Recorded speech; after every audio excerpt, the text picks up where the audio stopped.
읽겠습니다. 오늘 하나님께서 우리에게 주시는 말씀은 요한복음 5장 17절에서 19절 말씀입니다. 에어컨 조금만 내려주시겠어요?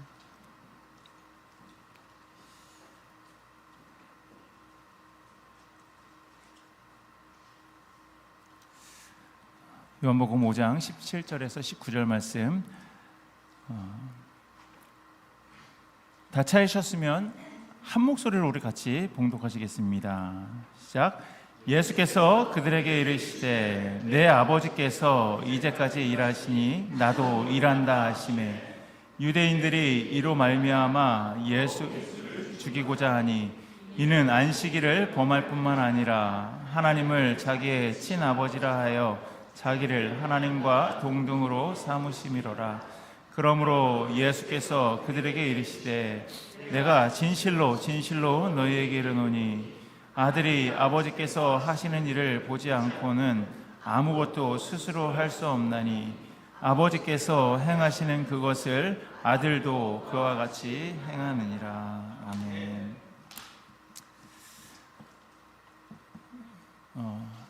다음 장 넘겨주세요. 그 다음 장. 네, 글씨가 보이시나요? 네, 흔히 대나무를 이렇게 떠올리면은요, 이런 풍경을 여러분 생각하실 거예요. 우리 뭐 영화에서도 와호장룡이라는 그 영화 보셨나요? 주윤발 나오고 해가지고 막 대나무 잡고 막 이렇게 해가지고 무협 이렇게 막 칼싸움하고 그런 모습들도 여러분 보셨고, 우리나라에도 이제 그 대나무로 아주 유명한 곳이 있어요. 어디일까요? 우리나라 대나무로 아주 유명한 곳. 네, 담양이죠. 담양. 담양의 대나무밭이 엄청 유명합니다. 그래서 사람들이 관광을 많이 한다고 합니다. 그런 보면은요, 이렇게 대나무, 그러니까 그 대나무를 우리가 얘기를 하면은 저렇게 이제 그 울창하고 쭉쭉 뻗은 그 대나무를 이렇게 상상하게 됩니다. 그런데 여러분 그 일반 대나무는요, 심고 나면 그 씨를 심는다고 해요. 저도 처음 알았는데 씨를 심으면 그 씨에서 싹이 트고 그리고 그 대나무가 이렇게 그냥 자랍니다.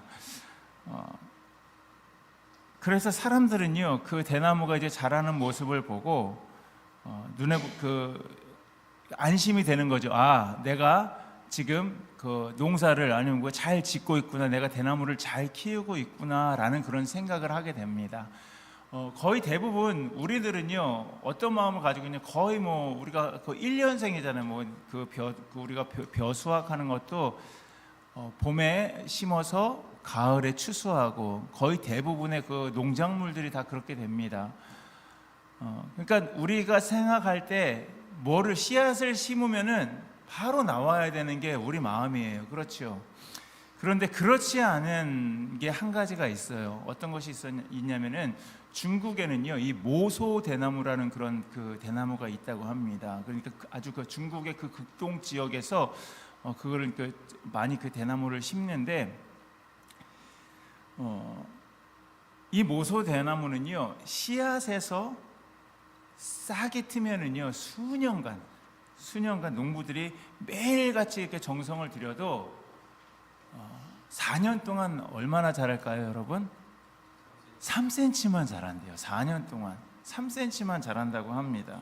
그래서 이 모소 대나무의 그 특성, 그리고 특성을 잘 모르는 사람들, 그리고 이제 우리처럼 뭐 씨앗을 심으면은 바로 나서 그 가을 되면 그 열매를 거둬야 되는 그런 그 지식을 가지고 있는 우리들은요, 도저히 이해가 가지 않는 거예요. 사람들이 그 모소 대나무, 사람들이 묻습니다. 아니, 저거는 왜 심었는데 아직도 그대로냐고, 왜 자라지 않느냐고, 왜 그런 농사를 짓냐고, 막 이 사람들이요, 그렇게 이야기를 하면서요, 이해를 못하는 거예요. 그런데 그 조용한 시간, 그 4년이란 그 긴 시간 동안, 이 모소 대나무는요, 위에서 우리가 겉으로 보이는 모습은 자라지 않지만 땅 속으로 뿌리를요, 사방으로 수백 미터를 그렇게 뿌리를 내리는 작업을 하고 있다고 합니다. 그 수백 미터에 이르는 그 뿌리가 땅을요, 아주 단단히 붙잡아서 어떤 비바람이 몰아쳐도 폭풍을 견딜 수 있는 그런 준비를 한다고 합니다. 그리고 때가 되면은요, 이 대나무는 하루에 몇 cm씩 자라냐면요, 30cm씩 자란대요. 그래서 제가 진짜로 그런가 그래서 막 찾아봤습니다. 그래서 타임 뭐 그게 있잖아요. 뭐 24시간을 이렇게 쭉 찍어주는 거 봤더니 진짜 그렇게 30cm씩 그렇게 자라고 있더라고요. 그렇게 자라서요, 6주 만에 15m 이상 커지는 그런 거목으로 그 대나무가 성장한다고 합니다. 겉으로는요, 아무 일도 일어나지 않는 것 같아요. 하지만 보이지 않는 곳에서 대나무는요, 놀라운 그렇게 성장이 진행되고 있었다라는 것입니다. 우리의 신앙생활도 이와 같다라는 그런 생각을 합니다. 우리가 열심히 기도를 해요. 열심히 기도합니다. 우리가 마음의 소원이 있고 또 기도의 제목, 우리가 이루고 싶은 그런 제목들이 있으면은요, 우리는요 하나님 앞에 매달려요. 그것이 바로 신앙생활이겠지요. 그래서 하나님 앞에서, 하나님, 내 마음의 소원, 기도의 제목이 있는데, 하나님, 저 계속해서 하나님 앞에 기도합니다. 언제까지? 하나님께서 내 소원을 들어주실 때까지, 내 기도 제목이 이루어질 때까지 우리는 계속해서 기도해요. 하지만 기도했지만 응답이 없는 것 같고, 정말로 내가 노력했지만 상황이 전혀 변하지 않는 것 같을 때가 있어요. 그렇죠? 여전히 내가 기도하고 정말 내가 하나님 앞에 내 온 마음을 다 쏟는데도, 그리고 내가 정말로 노력을 하는데도 내 상황이 변하는 것 같지 않을 때가 있습니다. 그럴 때 우리는 종종 이렇게 생각을 하죠. 하나님이 나를 잊으신 건 아닐까? 내 기도를 하나님께서 과연 듣고 계시는 걸까? 이제는 하나님도 포기하신 건 아닐까? 이런 생각을요, 우리가 할 때가 있어요. 우리 정말 어려울 때, 힘들 때. 예수님께서 요한복음 이제 5장에서, 오늘 보면 그 요한복음 5장에서 하신 말씀은요, 바로 이런 순간에 우리가 꼭 붙잡아야 할 말씀이 이 말씀 안에 담겨 있습니다. 요한복음 5장은요, 예수님께서 이제 병자를 고치시는 그런 사건으로 그렇게 시작되죠. 38년 된 병자, 38년 된 그 병자를 고치신 사건을 기록하고 있는데, 그러면 이 병자를 고치는 일은요, 예수님께서 가장 중요하게 생각하셨던 그 사역 중에 한 가지였습니다. 그래서 그 사역 중 중요한 부분이었고, 아픈 사람을 고쳐주는데 누가 뭐라고 할까요? 그렇지 않겠죠. 누구도 문제 삼을 수 없는 그런 예수님께서 행하실 수 있는 그런 선한 일이 바로 병자를 고치는, 아픈 사람을 고쳐주는 일이었습니다. 그런데 보면 이렇게 오늘 그 5장을 쭉 읽다 보시면은요, 예수님을 싫어하는 사람들, 무리들이 있었어요. 그렇죠? 그런데 여기에서는 뭐 바리새인, 뭐 사두개인 이렇게 표현을 하지 않고 뭐라고 표현하고 있냐면 유대인이다라고 이렇게 표현을 하고 있습니다. 그 유대인들이 예수님을요 싫어했어요.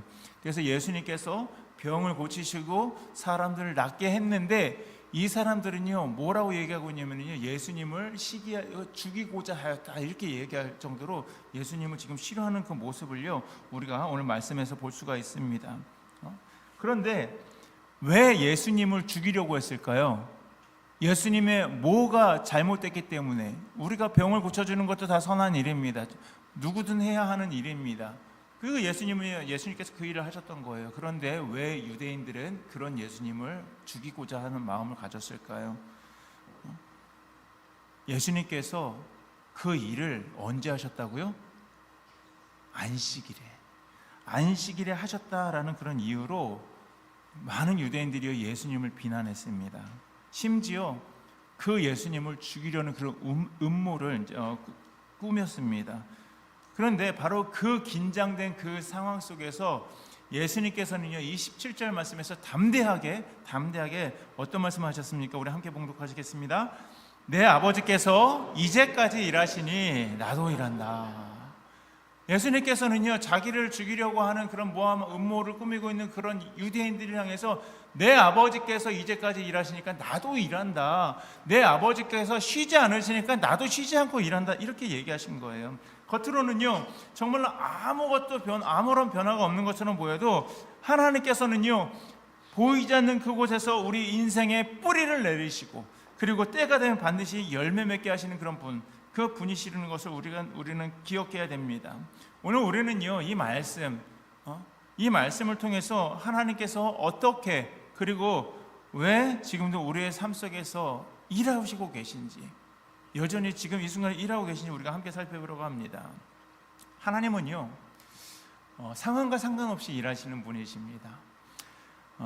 여러분, 하나님 언제 일한다고 생각하세요? 하나님은 언제 일하실까요? 여러분들의 삶을 봤을 때 하나님은 언제 일하실 것 같다는 생각이 드세요?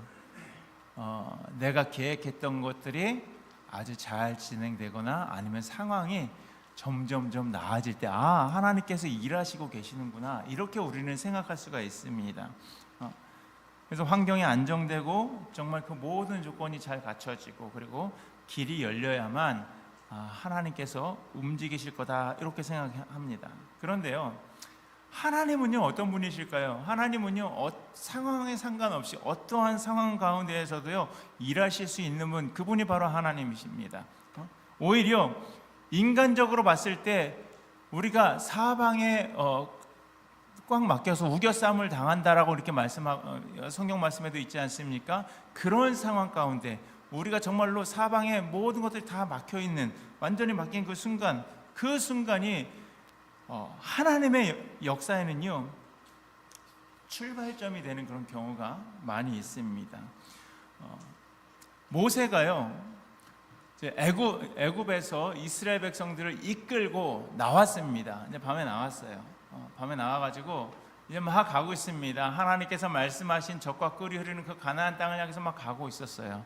그런데 가다 보니까요 어떤 소식이 들렸냐면 이집트의 왕이 자기들을 죽이려고 군대를 일으켜서 우리를 따라오고 있다라는 그런 소식을 들은 거예요. 그러니까 어떻게 했습니까? 그들의 발걸음이 더 빨라지는 거예요. 우리 빨리 가야 돼. 우리 죽지 않으려면 빨리 가야 돼. 막 그런 상황 가운데에서 뭘 만났을까요? 홍해바다를 만난 거예요. 홍해바다를 만나니까 이 사람들의 상황이 어떻습니까? 뒤에서는 애국 군대가 쫓아오고 앞으로는 더 나아갈 수가 없어요. 이 사람들이 생각했을 때 이 상황은요 정말로 사방에 꽉 막힌 그런 상황을 만난 거예요. 그렇게 하다 보니까 이 마음 가운데 어떻습니까? 왜 하나님은 우리를 왜 끌어내셔서 잘 살고 있는 우리들을 왜 이곳까지 데리고 오셔서 우리를 왜 물에 수장시키려고 하는 거야? 이런 그 원망이 막 터져나오고 있는 거예요. 그래서 정말 그 앞뒤가 막힌 그런 상황 가운데에서 공포에 질려서 이 하나님을 원망을 하고 있는 겁니다. 그래서 모세마저도 하나님께 부르짖는 거예요. 하나님, 내가 어떻게 해야 됩니까? 이 상황 가운데서 어떻게 해야 됩니까? 그렇게 하나님 앞에 막 부르짖었을 때에 하나님은요 모세에게 어떤 말씀하시냐면 이런 말씀을 하셨습니다. 출애굽기 14장 15절 말씀, 우리 함께 읽겠습니다. 너는 어찌하여 내게 부르짖느냐? 이스라엘 자손에게 앞으로 나아가라 라고 말하라. 왜 부르시냐고, 앞으로 나아가라고 하나님께서 이렇게 말씀하신 거예요. 그 순간 하나님께서는 어떤 일을 하셨습니까? 바다의 길을 갈라버렸습니다. 바다를 가르신 거예요. 길을 내신 거예요. 인간이 도저히 어떤 일도 할 수 없는 그 인간의 그 한계 앞에서, 한계가 드러난 그 자리에서 하나님의 그 길이 열렸던 것입니다. 인간적으로는요, 정말로 인간적으로 생각할 때는 완전히 막다른 길이에요. 어디로도 갈 수 없는 그 상황이었습니다. 그때 하나님은요 바다를 가르시면서 하나님께서 그들의 그 절망 가운데에서 일하고 계셨다라는 겁니다. 그 사건은요 이스라엘 역사 속에서 지금까지도 하나님의 그 전능하심, 하나님밖에 하실 수 없는 그 전능하심을 증거하는 그런 기념비적인 그런 사건이 되었던 것입니다. 여러분, 다니엘 잘 아시죠? 그 다니엘이 사자굴에 갇혔잖아요. 우리가 아주 잘 아는 내용입니다. 다니엘은 하나님께 충성했어요. 그런데 그 다니엘을 시기하는 많은 신하들이 있었어요. 그러니까 그들이 계략을 짜서 다니엘을 사자굴 속에 집어넣어 버립니다.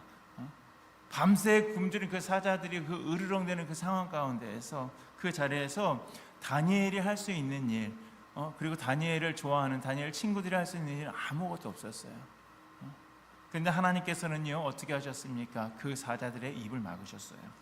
다니엘을 안전하게 지켜내셨습니다.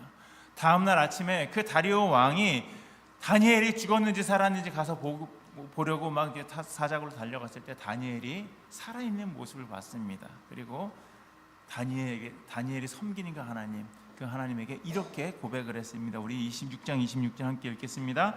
다니엘의 하나님은 살아계신 하나님이시요 그의 나라는 멸망하지 아니할 것이며 그의 권세는 무궁할 것이며. 지금요, 하나님을 아는 사람이 이렇게 이야기한 것이 아니라 하나님을 모르는 이방의 그 왕이 하나님을 찬양하는 그런 모습들이 있는 거예요. 위기의 순간이 오히려 하나님의 그 이름이 드러나는 그런 기회가 됐다라는 것입니다.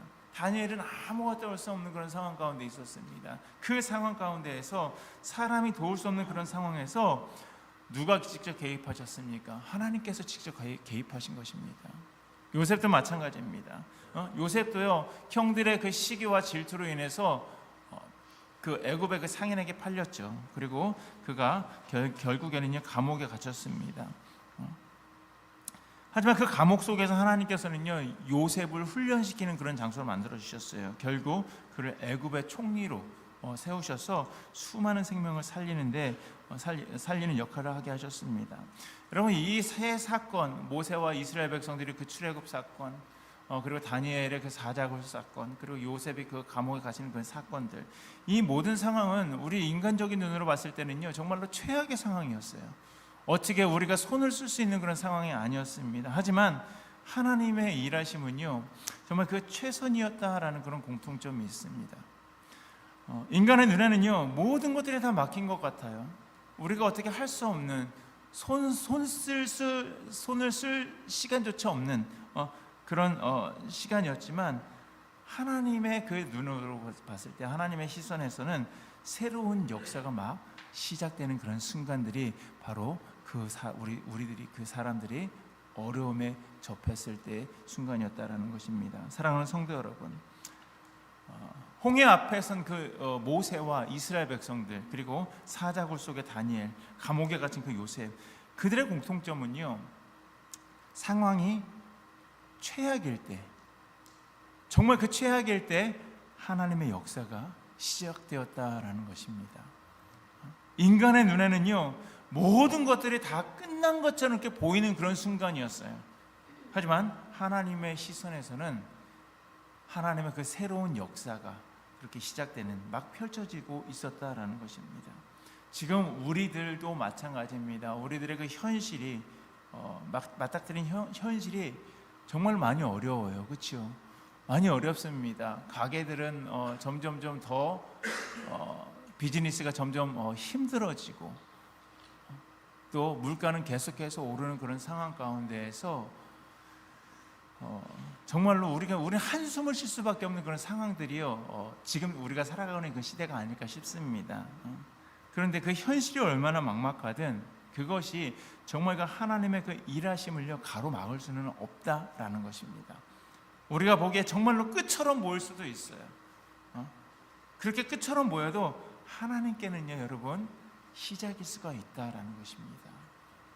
환경이 변해야 하나님이 일하시는 것이 아니라 하나님이 일하시기 때문에 여러분 환경이 변한다는 그 사실 여러분 기억하시길 바랍니다.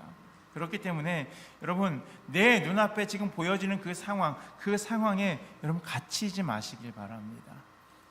하나님은 여전히 그리고 지금도 우리들의 삶 깊은 곳에서, 내 삶 깊은 곳에서 조용하게 그러나 확실하게 일하고 계시다는 그 사실 여러분 기억하시길 바랍니다. 그래서 우리들을 위해서 일하시는 그 하나님을 신뢰하면서 믿음으로 나아가시는 그런 저와 여러분들이 되시기를 주님의 이름으로 간절히 소원합니다. 두 번째로 하나님은요, 우리의 시선을요, 믿음으로 바꾸신다라는 사실입니다. 하나님의 그 일하심, 하나님의 일하심을 본다는 것, 하나님께서 일을 하신다라는 것을 본다는 것은요, 그냥 단순히 상황이 좋아진다, 이 상황이 좋아지는 것을요, 눈으로 확인하는 것이 아니에요. 우리가 내 상황이 좋아지면 지금 하나님이 일하고 계신가 보다, 그런 것이 아니다라는 것입니다. 육안으로 보면, 우리가 그냥 눈으로 보면은요, 여전히 그대로인 것처럼 보여요. 그리고 상황은 변함없습니다. 하지만 믿음의 눈은요, 그 가운데에서도 내 상황이 전혀 변하지 않는 것 같고 그냥 그대로고 상황 변함이 없는 그 가운데에서도 하나님이 여기 계시다라는 그 사실, 그 사실을요 먼저 보게 되는 겁니다.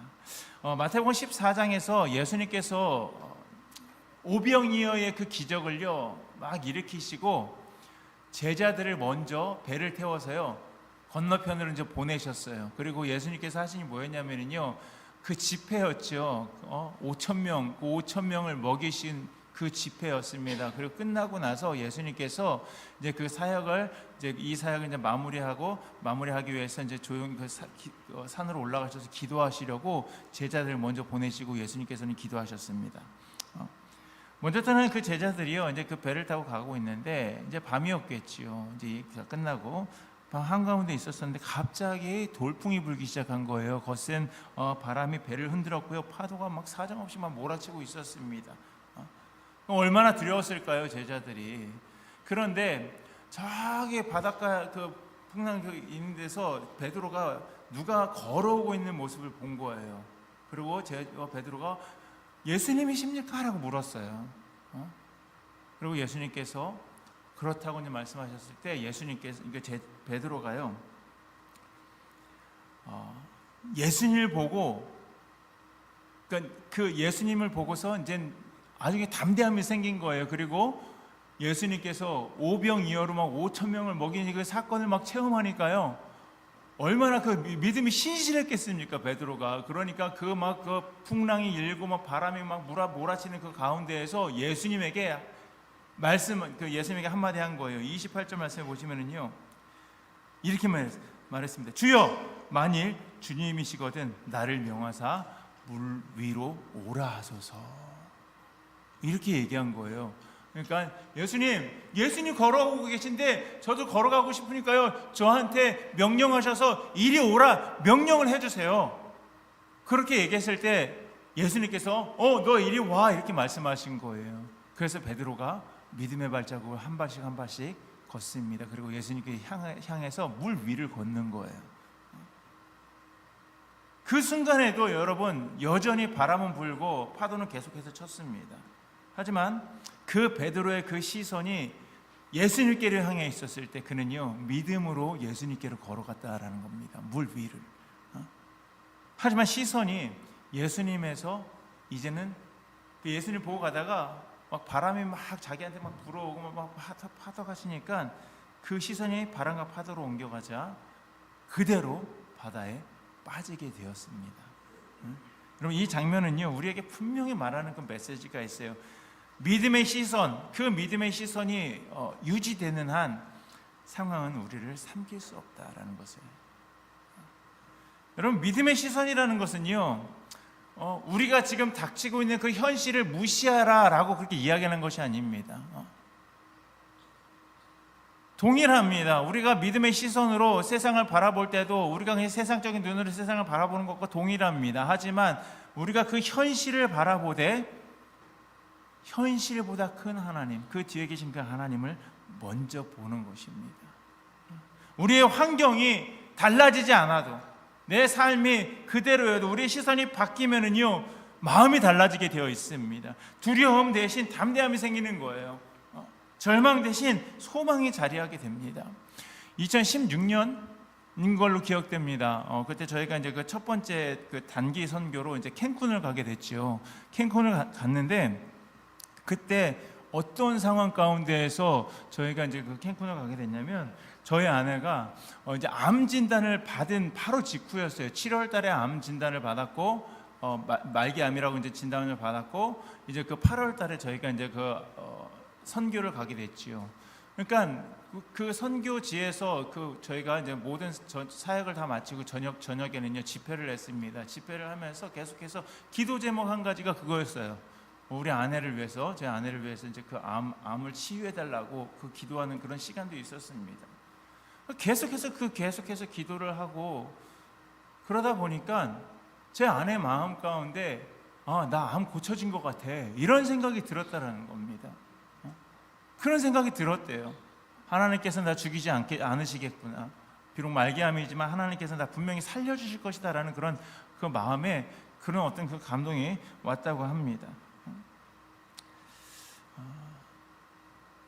이러한 것이 현재 내 앞에 보이는 거는 암이라는 그건 커다란 장벽이었지만 믿음의 눈으로 우리 아내가 믿음의 눈으로 그 너머를 봤을 예수님을 바라보게 되니까요. 그 마음 가운데 담대함이 생겼다라는 겁니다. 그것이 바로 믿음이 주는 그런 능력입니다. 우리 교회에서 이제 선교 후원을 하고 있는 그 FMB 선교사 정태호 선교사님이 예전에 어디에 계셨었냐면요, 아프가니스탄 그 선교사로 계셨었습니다. 아프가니스탄 선교사로 계셨었는데 저에게 예전에 그런 얘기를 하셨었어요. 아프가니스탄에서 사역할 때 밤마다 울리는 소리가 있대요. 어떤 소리가요? 막 펑펑 하는 소리가 막 들린대요. 그리고 막 퓨퓨 하는 소리가 들린대요. 무슨 소리일까요? 폭탄 터지는 소리하고요, 총알 지나가는 소리가 막 들리는 거예요, 밤마다. 그래서 너무나도 무서웠다고 합니다. 정말로 무서웠다고 해요. 그런데 후에 그런 이제 나중이었겠죠. 그래서 이런 고백을 했대요. 이런 고백을 했는데 밤마다 정말 그 폭발음이 들리고 정말 그 총알 지나가는 그런 소리가 들리는데 그 선교사님 고백입니다. 하지만 내가 그 믿음의 귀와 눈으로 보면 그 소리 뒤에는 또 다른 음성이 있었다고. 예수님께서 내가 너와 함께 있다라는 그런 음성. 그 음성이 선교사님과 함께 있었던 그런 가족, 그 세 아이들과 아내 그 선교사님을 붙들고 그 음성이 하루하루를 살 수 있는 힘이 되었다고. 폭발음이 계속해서 들리고 총알이 지나가는 소리가 들렸지만 그럼에도 불구하고 믿음의 그 눈으로, 믿음의 소리로 그 소리를 들었을 때에 예수님께서 내가 너희 가정과 함께 있다, 그 소리가 하루하루 살림을 주었다라고 간증해 주셨습니다. 그 순간 그 선교사님의 그 시선은요, 위험과 불안이 아니라 하나님께, 함께 계신 하나님께 고정되어 있었기 때문에 그곳 가운데에서 담대히 복음을 전하는 그 사역을 계속 하실 수 있었다고 저에게 그 말씀해 주셨습니다. 사랑하는 성도 여러분, 우리의 삶도 마찬가지예요. 우리의 삶도 정말 우리도 그 삶의 파도와 바람 속에 있을 때가 너무나도 많이 있죠. 평안할 때보다, 우리 삶이 평안하기만 하면 얼마나 좋겠습니다. 평안할 때보다 우리는요, 그 파도와 바람 속에 있을 때가 많이 있습니다. 그때 우리의 그 시선이 문제나 아니면 그 상황 그리고 사람에게 고정되면 우리는요, 두려움에 휩싸일 수밖에 없습니다. 그런데 시선을 하나님께 두면, 우리의 시선을 하나님께 고정하면 우리의 환경은 변하지 않을 겁니다. 변하지 않아도 우리는요, 걸을 수가 있어요. 믿음의 눈은 문제보다 크신 그 하나님을 보게 하고 그 하나님의 그 일하심을요, 체험하게 하는 능력이 있습니다. 그렇기 때문에 환경이 정말 우리 환경 언제 변할지 모르는 그 불확실한 그 상황 속에서 우리가 붙잡아야 될 것은요, 그냥 내가 바로 눈앞에 보이는 그런 환경이 아니라 하나님이라는 그 사실을 여러분 기억하시길 바랍니다. 그 하나님이 변하지 않으시고요, 지금도 여전히 일하고 계십니다. 그렇기 때문에 오늘 우리의 눈을요, 그냥 문제에 떼어서 그냥 우리는 계속해서 그냥 문제만 바라보고 있어요. 계속 문제만 바라보고 있는 거예요. 저도 계속 지난주 설교도 그렇고 이번 주 설교도 그렇고 제 온 그 생각의 포커스는요, 딱 한 군데밖에 없어요 지금. 제가 지난주에도 계속해서 그 말씀을 우리가 함께 말씀을 전했지만 나눴지만 그럼에도 불구하고 저도 여전히 인간인지라 계속해서 그 한 가지 일에 집중이 되어 있는 거예요. 그러니까 핸드폰을 손에서 떼어놓지 못하고 핸드폰에서 알람이 그 소리가 나면은요, 얼른 쳐다보게 돼요. 아직도 그렇게 되어 있다라는 것입니다.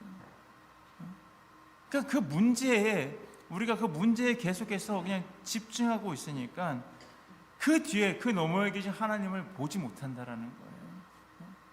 하나님은 변하지 않으시는 분입니다. 지금도 계속해서 일하시는 분입니다. 그렇기 때문에 오늘 우리의 눈을요, 그냥 문제에서 떼어서 우리는요, 이제는 하나님께 고정해야 됩니다.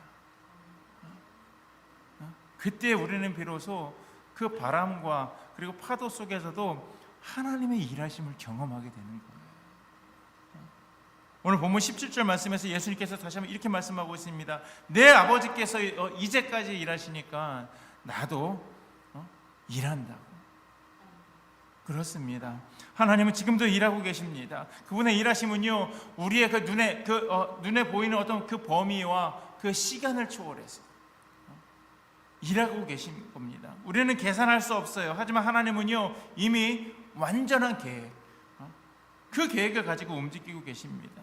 겉으로는 아무런 변화가 없어 보여도 땅속 깊이 모소 대나무의 그 뿌리가 계속해서 자라듯이 하나님은 보이지 않는 곳에서 또 우리의 그 인생을 준비하고 계십니다. 그리고 그분은 결코 우리를 포기하지 않으십니다. 홍해 앞에서, 사자 굴 속에서, 감옥 속에서, 또 폭풍 속에서 하나님은요, 한 번도 하나님의 일을 멈추신 적이 없습니다. 그러므로 우리는요, 기다림 속에서도 우리가 무엇을 기다리든, 우리가 하나님 앞에 기도로 계속해서 간구했는데 그 간구를 기다리든, 우리가 이루어질 소망을 이루어질 일을 기다리는 그 기다림 속에서도 여러분, 먼저 손을 놓거나 포기하지 마시길 바랍니다. 끝까지 하나님께서 내 기도를 들어주시는 그 순간까지, 그때까지 여러분 믿음을 놓지 말고 기다리시기 바랍니다. 환경이 아니라 하나님을 바라보시고, 지금도 하나님께서 일하시는 그 사실을 여러분 붙잡으시길 바랍니다.